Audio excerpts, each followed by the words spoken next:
Next please. Madam madam madam আমাকে বাঁচান madam, আপনি আমাকে বাঁচান একটু। বিবাহ অভিযান। আরে আরে আপনি শান্ত হন, বসুন আগে, বলুন কি হয়েছে। আমাকে একটু ডিভোর্সের ব্যবস্থা করে দিন ম্যাডাম। ওই লোকের সঙ্গে আমি আর ঘর করব না ম্যাডাম, সত্যি বলছি একদম। আরে কি করেছেটা কি আপনার স্বামী? এরকম করছেন কেন আপনি? না আমাকে কোথাও ঘোরাতে নিয়ে যায়, না আমাকে কিছু খাওয়াতে নিয়ে যায়, না একটা ভালো শাড়ি কিনে দেয়।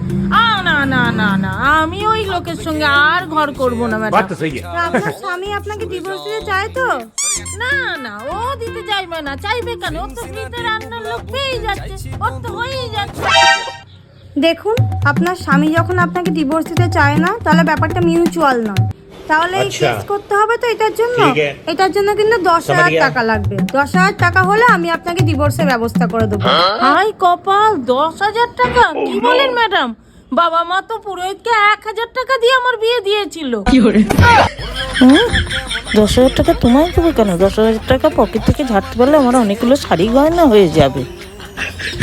না ম্যাডাম, আর ডিভোর্সটা এখন নেবো না, থাক, আসছি। হ্যাঁ আরে আরে দিদি শুনে যান, কি হলো, ডিভোর্স নেবেন না? যত সব ভুলভাল লোক এসে বেকার টাইম নষ্ট করেছেন বলে। হ্যাঁ।